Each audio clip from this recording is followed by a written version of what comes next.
வாழ்க்கைக்கான வார்த்தை என்ற இந்த வலை ஒளிபரப்பிற்கு உங்களை வரவேற்கிறோம். இது ஆதியாகமம் முதல் வெளிப்படுத்துதல் வரை முழு வேதாகமத்தையும் உள்ளடக்கிய ஒரு தினசரி தியானமாகும். யாத்ராகமம் 12ஆம் அதிகாரத்தில் இஸ்ரவேலர் எல்லாரும் கடைசியாக எகிப்தை விட்டு வெளியேறுகிறார்கள். முந்தின அதிகாரத்தை படித்து பார்க்கும்போது எகிப்தின் மேல் கடைசியாக வந்த வாதையான தலைப்பிள்ளைகளின் மரணத்தை பார்வோன் பார்த்த பிறகு அவன் இஸ்ரவேலரை விட்டுவிடுவான் என்று சொன்னார்.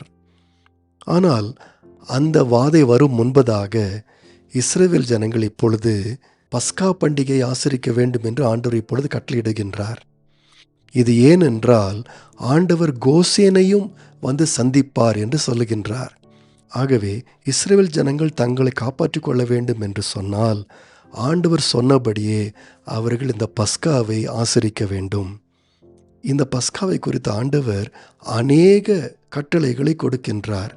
அந்த ஆட்டினுடைய வயது எவ்வளவு இருக்க வேண்டும், அது எந்த நாளில் செய்யப்பட வேண்டும், இரத்தத்தை எங்கெல்லாம் பூச வேண்டும், எப்படி நின்று கொண்டே சாப்பிட வேண்டும், எப்படி அந்த ஆடு எந்த பழுதில்லாமல் இருக்க வேண்டும், அந்த பஸ்கா ஆட்டை எப்படி சமைக்க வேண்டும், கையில் கோலை பிடித்து கொண்டே நிற்க வேண்டும் என்று பலவிதமான கட்டளைகளை ஆண்டவர் அடுக்கிக் கொண்டே போகின்றார்.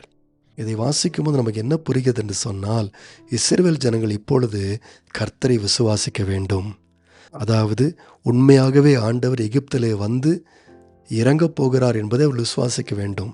இதற்கு முந்தின எல்லா வாதைகளிலும் ஆரோனும் மோசேயும் மாத்திரம்தான் அவருடைய கோலை உயர்த்தி வாதைகளை கொண்டு வந்தார்கள்.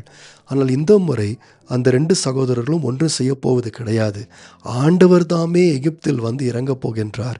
இதை இஸ்ரவேல் ஜனங்கள் விசுவாசிக்க வேண்டும்.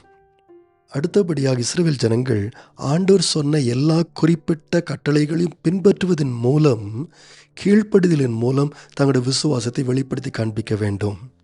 அது மாத்திரமல்லாமல் ஆண்டவர் சொன்னது போல ஆட்டின் இரத்தத்தை தங்களுடைய நிலைக்கால்களில் பூசி அது தங்களை பாதுகாக்கும் என்று அவர்கள் விசுவாசிக்க வேண்டும்.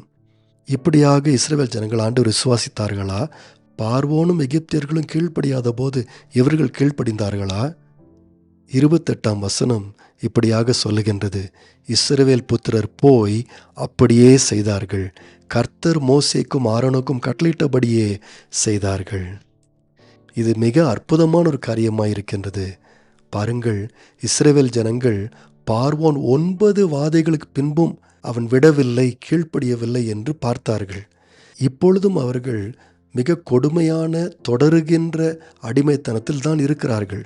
இந்த அடிமைத்தனம் நிச்சயமாக முடிவடையாது என்பது போல இருக்கின்றது.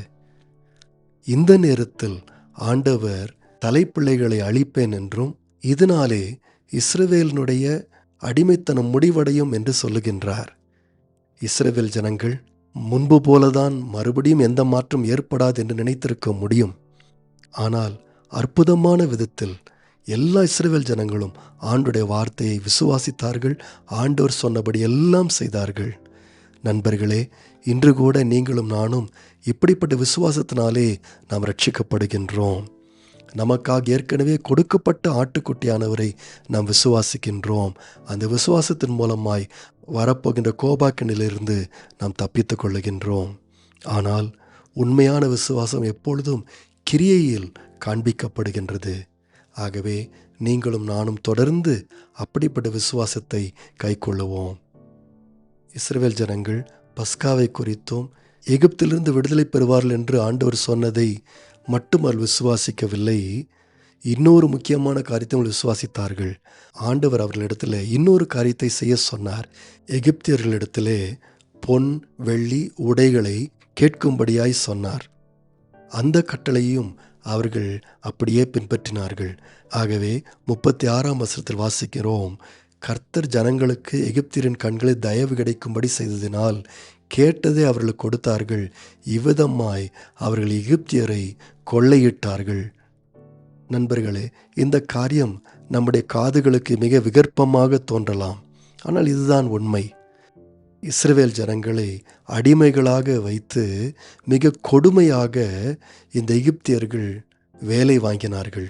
இப்பொழுது தேவன் அவர்கள் செய்த வேலைக்கு தகுதியான பலன் கிடைக்கும்படியாக ஆண்டவர் அவர்களுக்கு உதவி செய்தார். 400 வருடங்கள் இஸ்ரவேல் ஜனங்கள் எகிப்தில் இருந்தார்கள். அதில் மிக பெரிய பகுதி அவள் அடிமைகளாகவே இருந்தார்கள். ஆனால் இப்பொழுது ஆண்டவரை விசுவாசித்து அவர் சொன்னபடி செய்தபடினாலே அவர்கள் விடுதலை பெற்றவர்களாகவும் எல்லாவற்றையும் வைத்திருக்கிறவர்களாகவும் வெளியே கடந்து சென்றார்கள். கர்த்தர் அவர் உண்மையுள்ளவர் என்பதை காண்பித்தார். 41ஆம் வசனம் சொல்லுகிறது போல, 430 வருஷம் முடிந்த அன்றைய தினமே கர்த்தருடைய சேனைகள் எல்லாம் எகிப்து தேசத்திலிருந்து புறப்பட்டது. நேயர்களே, இந்நிகழ்ச்சியை கேட்டதற்காய் நன்றி. மீண்டும் ஒரு புதிய அத்தியாயத்துடன் வாழ்க்கைக்கான வார்த்தையில் நாளை சந்திப்போம்.